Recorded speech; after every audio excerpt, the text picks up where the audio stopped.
سلام برو بچه، چه خبر؟ آقا مژده بدید. برای اولین بار تونستم جیم ببینم. نه شوخی کردم، ولی واقعا برای اولین بار بود که تونستم توی ولاگام یه چیزی رو ضبط کنم. حالا نمیدونم اون چیزه یه چیزی بود، ولی واقعا یه چیزی بود که مطمئنم همتون فیلمو دیدین. حالا اونایی که اون ولاگ جدیدمون رو ندیدن، حالا لینکش این بالا میاد واسهتون. ویدیو قبلیه که حالا شاید یه سری بیان بگن نه بابا سعید تو خیالاتی شدی، توهمی شدی، اون لحظه اینا رو دیدی، اون تنه درختی بوده، سنگ قبری بوده، خیلیاتون میگفتین از اینا. اما ببینین درست، اصلا من خیالاتی شدم. آدمی که خیالاتی میشه بچه خودش اون چیزا رو میبینه، هیچ وقت نمیتونه با دوربین ضبط کنه. الان عکس سوم اگه شما دقت کنی اصلا واقعا یه چیزی هست، قشنگ دقت کنی.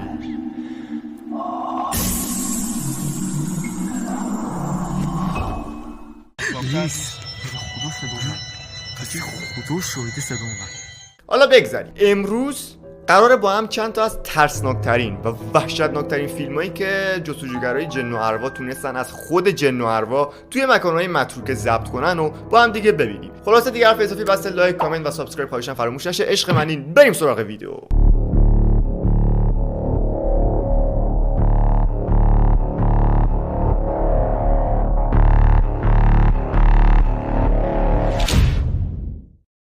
خیلی خوب، جستجوگر اولی که قراره با هم فیلمش رو ببینیم اسمش هست تیم مرزوف که خیلی کارش هم درسته واقعا. که این داداشمون اصلا اعتقادی به جن و اروا و اینا نداشته و فکر میکرده همه اینایی که میرن ولاگ ضبط میکنن فیلماشون فیکه، که فیک هم از بیشترشون. و این داداشمون تصمیم میگیره بره حسابی تجهیزات بخره، بره تو خونه متروکا دنبال اروا و اینا بگرده که ببینه واقعیه یا الکیه، که خیلی چیزای عجیبی میتونه ضبط کنه. که الان یه نمونهشو بریم با هم ببینیم.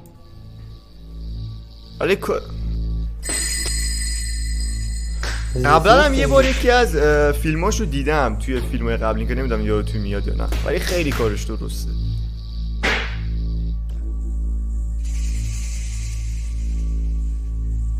Здание, как видите, все разваливается. توی تک تک اتاقا میره دوربین میذاره که ببینه چی رد میشه، چی رد نمیشه، چی میفته.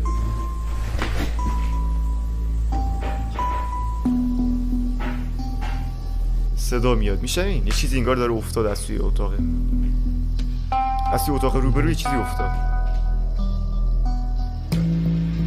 Сейчас было явно сзади. Здесь есть кто-нибудь?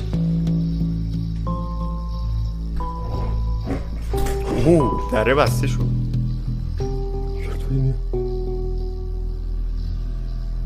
Сама надернуться не могу. این داداشمون یه نفره هم هست، اونجوری نیست 2-3 نفره باشه.